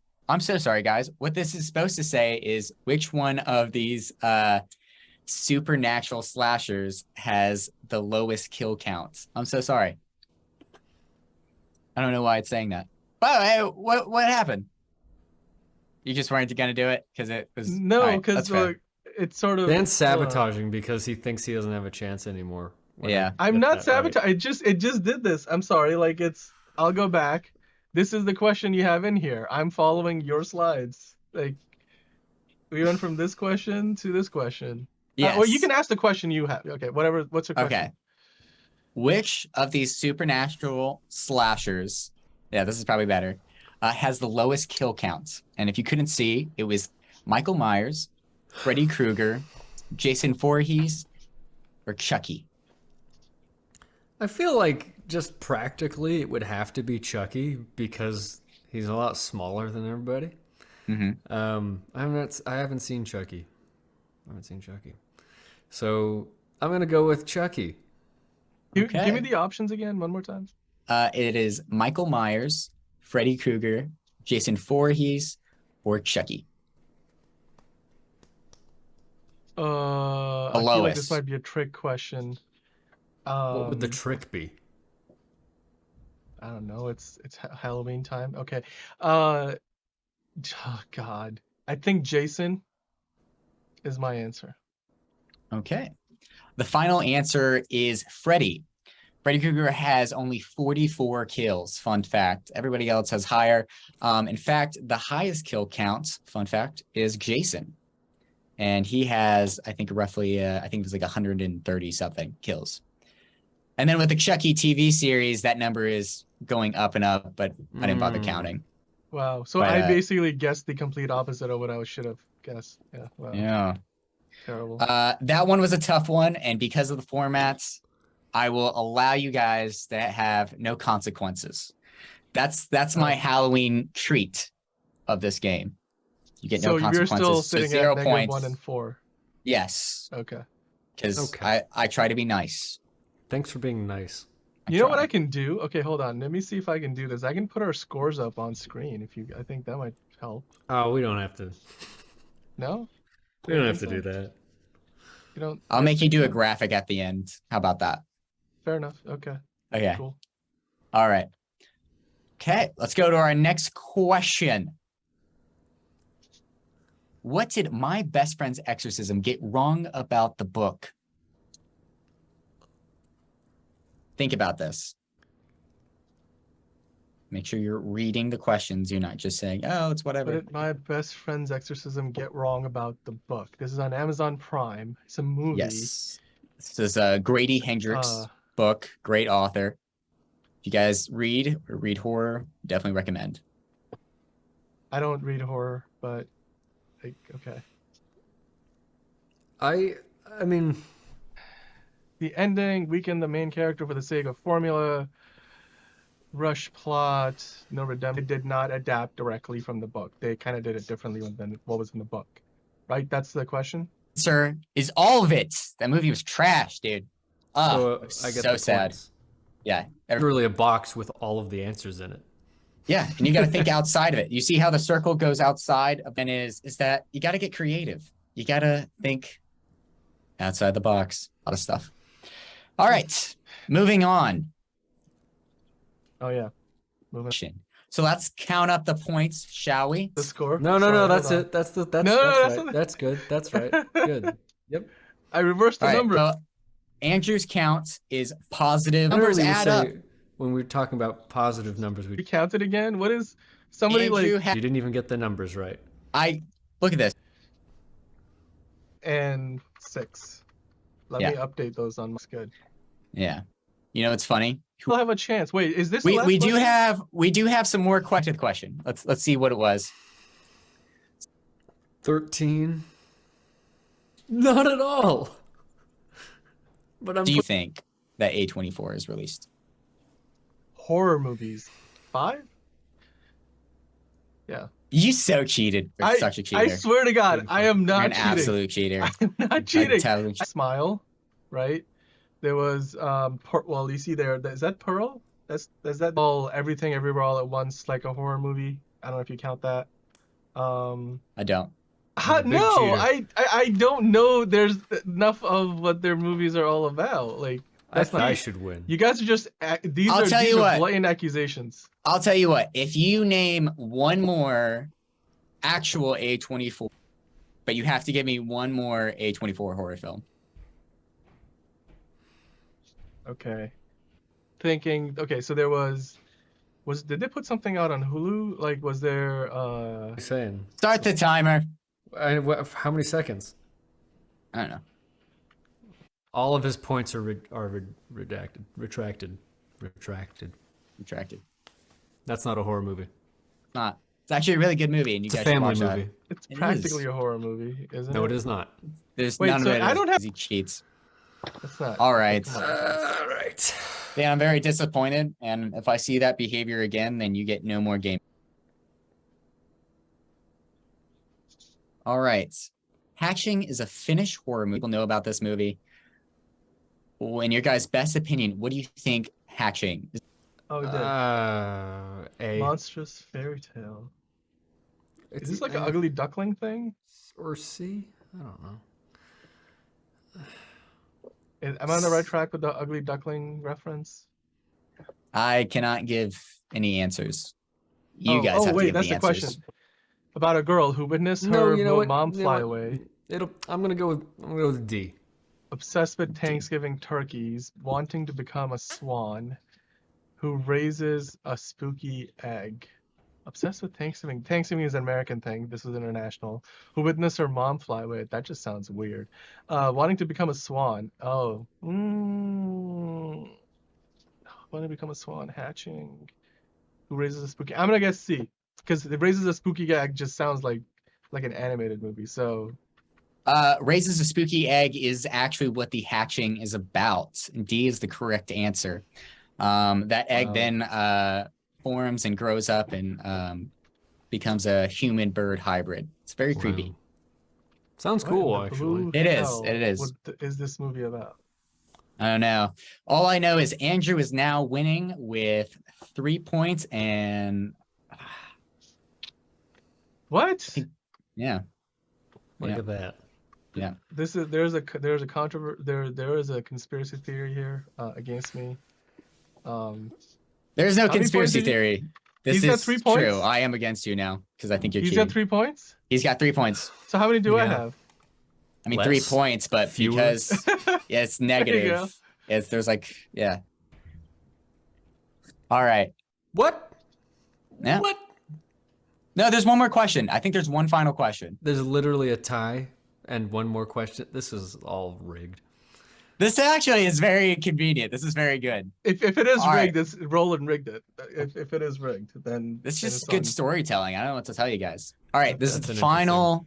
Wait a By the Final way, can you question. read out the Spin it. options? Because if somebody's listening to this, like they don't see. Yeah, yeah. I don't care. feel like it's What too was late the to do that now, name but of the whatever. TV show Jupe starred on as a child in Nope? Was it A, Morty with an exclamation point, B, Rory and Us, C, Corey's Place, or D, Gordy's Home? This is another movie I have not seen yet. So the name of the TV show Jupe starred on as a child in Nope. So that's the monkey. That's the monkey in the movie. The chimpanzee? What is that? Yeah. Right? Dan, I'm gonna let you go first here. Yeah, I think that's fair. Is this picture from? I'm guessing this is from the same movie. This is a. This is a still of the TV show. Oh. Corey's Place, Gordy's Home. Wasn't Corey's Place like a Disney Channel show? No, it was Corey in the House. You're thinking Corey in the House, yeah. Corey in the House, yeah. Rory and Us. Oh God, Morty. That's okay. I'm gonna guess A, Morty. Yeah. Okay. Andrew, what do you have to say? It's D. It is D. All right. I feel like you were playing wow. coy. I feel like you were playing coy. I'm the Do I- winner. Do I get a redemption question? Can I get a I don't redemption? think so. I think that was the last. that was the No, last you've question. had so many opportunities, That was the Dan. You last were question. killing all the answers, and Yeah. you just had this downfall. Oh, in so the I last go half from that being was just accused sad. of cheating or cheater. what to all of a Big- sudden big cheater. No, like wow, just okay. cheater, pumpkin well, eater. cheaters never prosper, Dan, and Wow. I think So what that's did I a end up message our with? viewers can take home. 0 points. What? You have nothing. Wow. Nothing. Wow. Wow. You lost it And all. ironically, Andrew has 5. Look at that.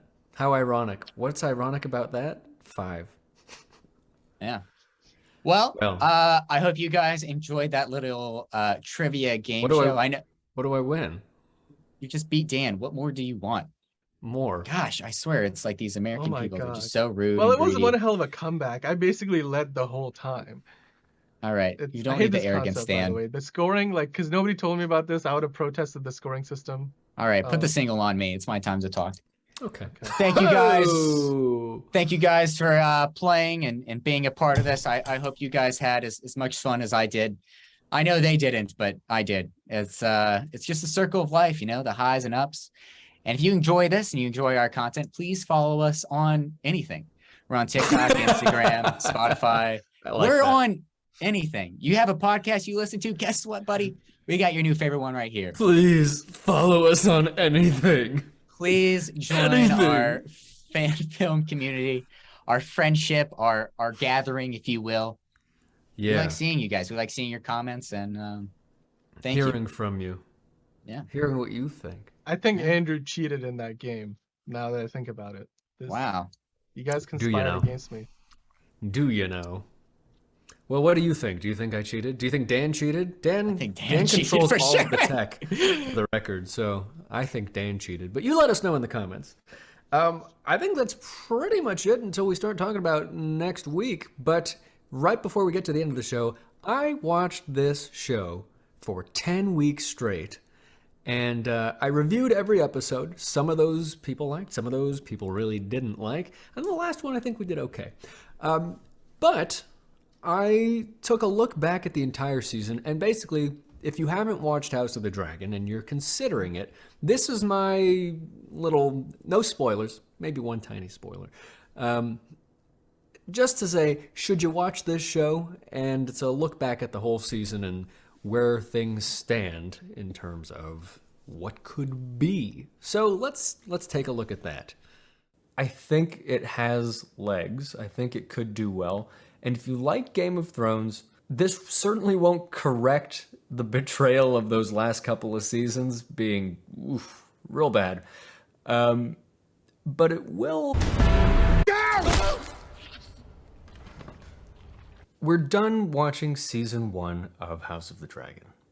And This is not a video to summarize everything that happened. I don't want to spoil anything here. This is for the casual viewer. If you are looking for a show to watch and you're like, well, I watched some of Game of Thrones and I kind of like that. Should I finish Game of Thrones first and then watch this? Should I watch this period, honestly? I'm not a huge Game of Thrones fan. I did watch all 8 seasons and was one of the people disappointed by the ending of it. It was captivating, it was, popular to watch, and it's just something to talk to people about. So here's what I can tell you as somebody who just watched every episode of House of the Dragon in terms of, is this a show worth your time? This is the Better Call Saul of the Game of Thrones universe. And what that means is it's the prequel show to something that was a cult classic, that has become a cult classic. So Breaking Bad was an amazing show. The actors, the producers, the editors, everybody on that show was brilliant. And we got to live in that world a little bit more, but rather than carrying on the story, we did a little bit more setup. Instead of going 2 or 3 years earlier, like they do in that show, this goes back like 2 centuries, I think, and it focuses on just one family. Game of Thrones was really cool because you got to A, go into another world, B, see the politics of all these things, C, see all the magic and the mythology of this alternate universe. And it was medieval, and there were, it was compelling. But what was really neat about it is that it was sprawling, and episodes jumped around from place to place, and you were sort of putting together a lot of different narratives all at once, with stories that were separate but interconnected in a global sense. So this, right out of the gate, I will tell you, focuses on one family for the first season. And that's a little bit of a letdown for somebody who enjoyed the complexity of Game of Thrones. So there's that. Next, the pacing is kind of weird. Some episodes take place in a day. Some span, a couple of weeks or months. In between episodes, we jump 20 years or 1 year. And it's not necessarily explicit, but they hint and you put that all together. They swap out actors, and to make things a little more difficult, they also name people a lot of the same things. A lot of the names sound similar. So if you're just casually watching this, I don't know if you can. You got to pay attention. So yeah, this is not for the sitcom watcher who's just like looking to tune out and relax at the end of the day. This is some intentional viewing, let's say that. There's some things that are exactly like Game of Thrones. The production value is unmatched. It's a beautiful show to watch. They use the same theme song.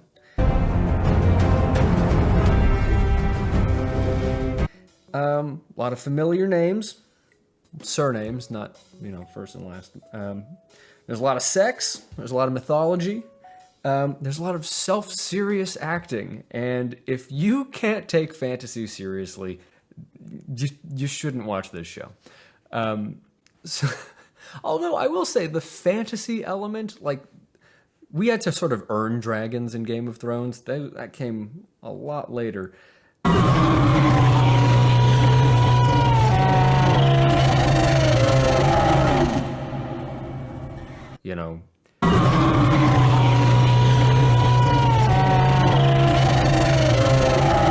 Dragons, I think first 2 episodes, like, we're already seeing them. They're just sort of commonplace, which is sort of the point. And the fantasy element seems to be about the building the culture and building the world of Westeros and King's Landing. We see that more in, like, how do the townspeople live, and what are the customs of the seediest, grossest, weirdest parts of, medieval debauchery. Personally, I don't find that super entertaining. Yes, it's redefining fantasy as depravity, and I'm just not into it. I don't think it makes the story better. We'll say that. So just as much sex as there was in Game of Thrones, but I will caution you, it's a lot weirder. The other stuff that like takes over the fantasy, we had White Walkers and we had magic and like people who cast spells and all this stuff. Right now we basically have dragons and, here's one spoiler, abortion tea, which you just drink and you're good. It's morning after tea, I guess. If there's one thing that really bugs me about this show, is that unlike Game of Thrones, I really couldn't find a character that I liked. There's no likable characters. In Game of Thrones, you have Tyrion. I drink and I know things. Everybody likes Tyrion. He was a fun underdog character. We could root for him. He wasn't as self-serious as everybody else. My experience, eloquent men are right. Every bit as often as imbeciles. We don't really have a jokester in this, or anybody with a sense of humor, it seems. And honestly, I really, really dislike the main character, Rhaenyra. I don't know if it's the acting or the writing. I wish to raise my cup to her grace. Or just what they've shown us in the show. I don't think she's a good leader. I don't think she's a sympathetic character. I'm not rooting for her, and yet for some reason they're telling me this story. Her father, I think it's episode 1, he wants to name his daughter Rhaenyra heir. It's unheard of, it's not done, it's a purely irrational, emotional reaction to his wife's death, and every decision that he makes is just kind of dumb. There's really no better word for it. Some of the characters in Game of Thrones, you could be like, that's smart, that's a smart move, or that's different, or I wasn't expecting that, or, oh, it's not that it's not smart, it's that this person's a jerk, or this person has a different agenda. Here, I was just like, he's just dumb. And so it's hard to take that kind of stuff seriously.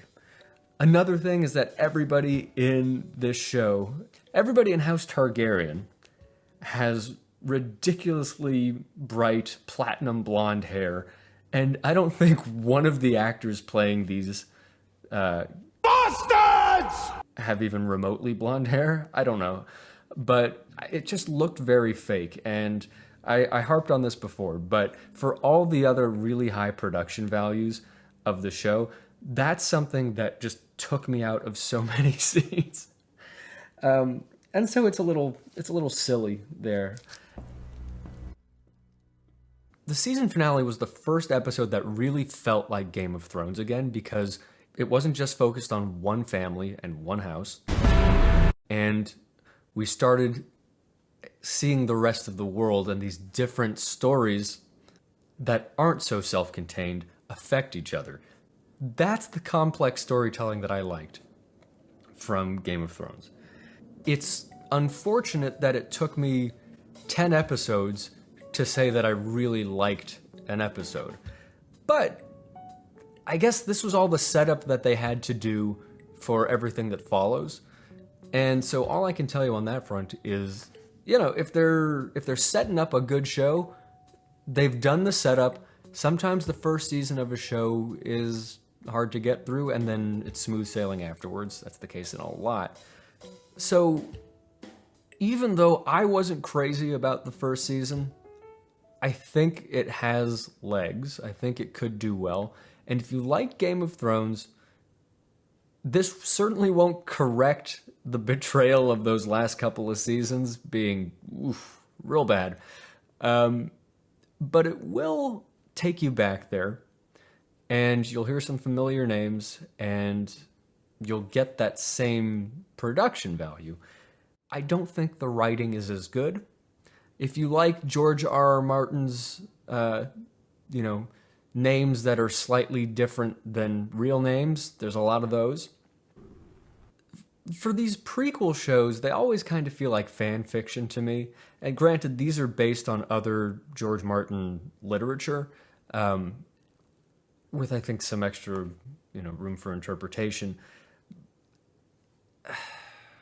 It's not compelling on its own. If you hadn't, I don't think you could watch this and appreciate everything in it if you hadn't watched Game of Thrones. Whereas in Better Call Saul, you can. I think it enhances the show if you've seen Breaking Bad. But it might also enhance Breaking Bad if you watch Better Call Saul first. So I don't think that's the case for House of the Dragon. Nothing has really informed Game of Thrones in a way that changes it or contextualizes things differently. At least not to a casual observer like me. So yeah, if fantasy is your thing, I don't know, you might be better off watching Rings of Power. But I don't know. I didn't watch it.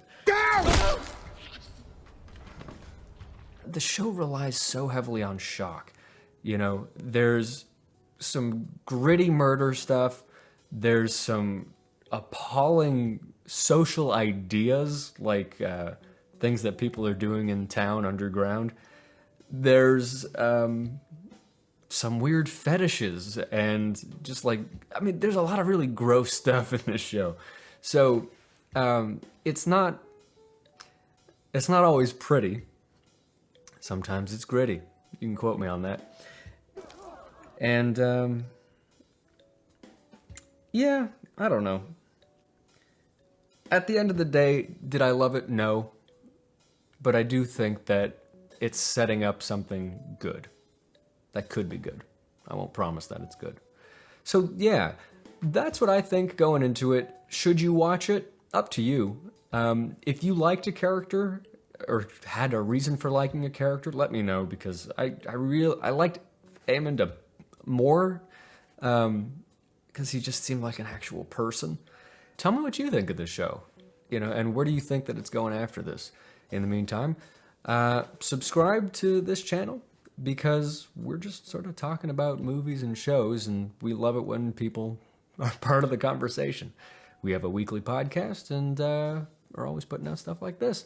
So yeah, that's what I think about House of the Dragon, and I'd love to hear your thoughts. Okie dokie, that's it for me. For the eyes of thousands, every symbol...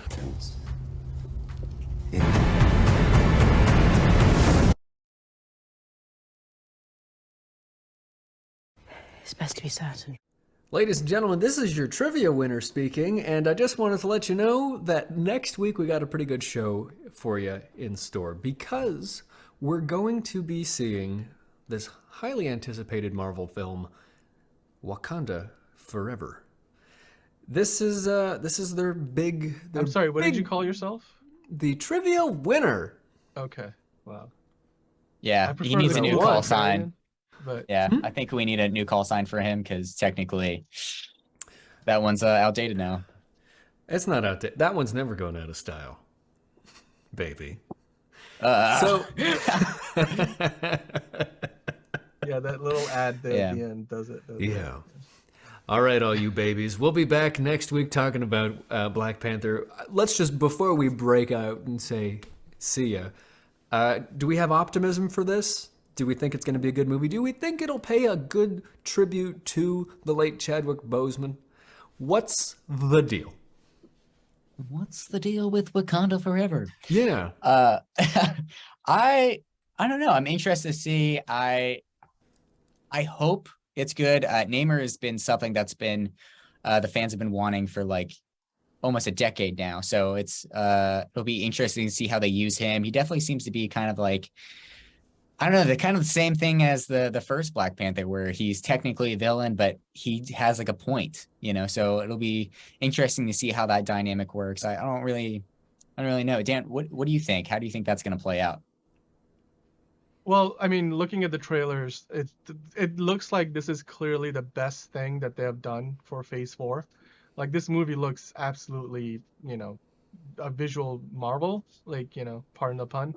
But beyond that, I just think, Brian Coogler is one of the best auteurs that they have working at Marvel right now. So I think that, what he did with Black Panther, the first Black Panther, I thought was really revolutionary for Marvel, because it brought in a lot of like themes that Marvel movies hadn't really tackled before, like these more adult themes, if you want to call it that, where they were dealing with the geopolitics of like, what does a country like Wakanda revealing itself to the world look like, and how does that kind of affect the power dynamics of the world and their advanced technology. And obviously, like, it was leading into that movie, like it got into that movie after Civil War, so we sort of have a sneak peek at the Avengers know that there's a Black Panther out there, but now we get a look at like what they're all about. But like the soundtrack was great, and you've only heard like with the reactions for this that the soundtrack is even better than the first movie. And I forget the name of the composer, but he did a fantastic job with that. So yeah, I think this is going to be a great film. I think it's a little long. 2 hours 45 minutes is like that's one of the longest movies they've put together. I think it's second only to Endgame. But that's my only concern, that I may feel the runtime. But outside of that, I like it. I don't know really what's left to see. I mean, I know we can't, we lost the actor who played Black Panther, Chadwick Boseman. We're going to go back to this. It's just, is this a story that exists within the Marvel canon? I don't think so. Interesting. And probably not like the story of the movie, but the idea of like somebody else taking the mantle of Black Panther. Yeah. I think so yeah. Okay. Namor so is it's the first Marvel superhero. So. Yeah. Literally the first.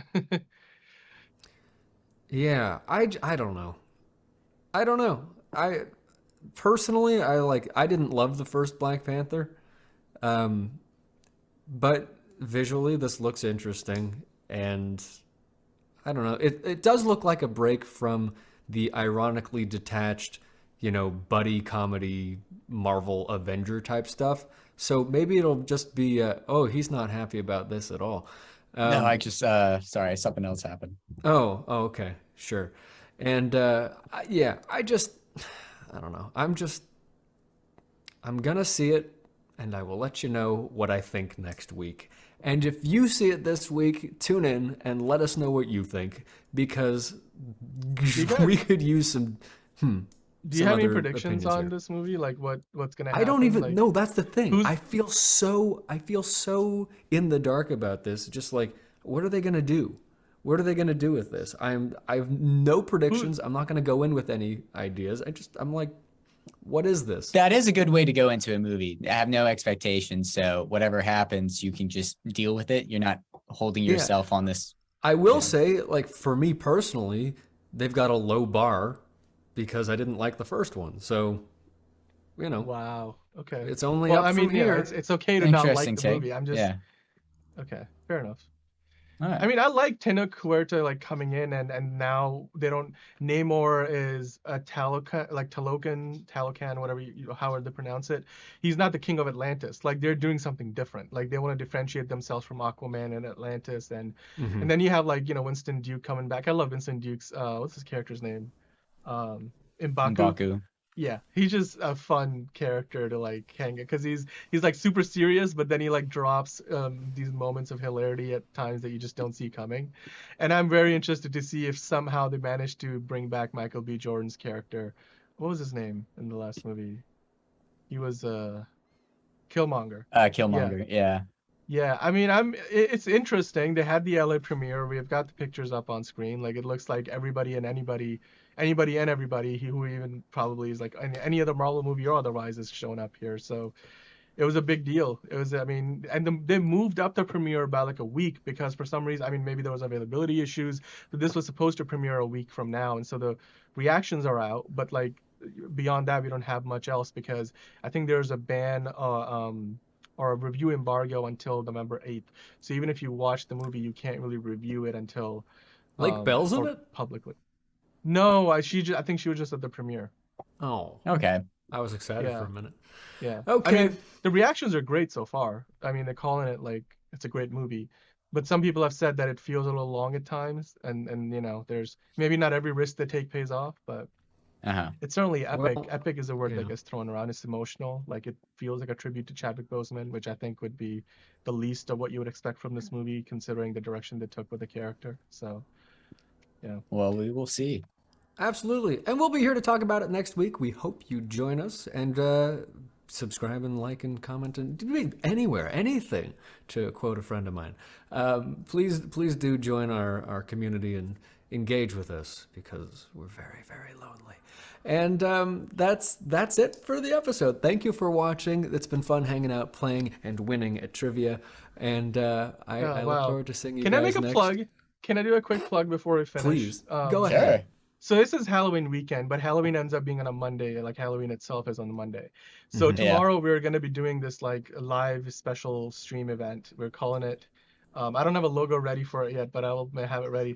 We're calling it Roland's Halloween Horror Fest Spooktacular. And it's going to be like the best stuff we have done that's Halloween related, whether we reviewed a movie that's a horror film, a lot of which we talked about earlier in the show, and then even like, you know, other horror related stuff we have done. Roland has a few cameos along the way, and it's something new that we're trying. So if you guys are watching and you want to check in tomorrow, I mean, if you're trick-or-treating, you're going out to do that, stay safe, obviously, but if you're at home and you're waiting to give the candy out, just have it running in the background. We're going to be streaming in the evening tomorrow, so. But also be safe. You don't know who's knocking on your door. Yes, definitely be safe. Yes. Yeah. Just wanted to put that in there. I just wanted to spook you, because it's Halloween. Spooky. Yeah, make sure you don't run into. Who's that guy who had the most kills? What was it again? Was it Jason? Jason. No, that was the. Oh wait. It was Jason. Jason. Oh, there it is. Oh, see, we were wondering what the costume was the whole time, and don't he just worry. hadn't fit. Okay. Pete Maverick Mitchell is on the case, so. All right, and I'll be here in Africa. Till next time, thanks for watching. Goodbye.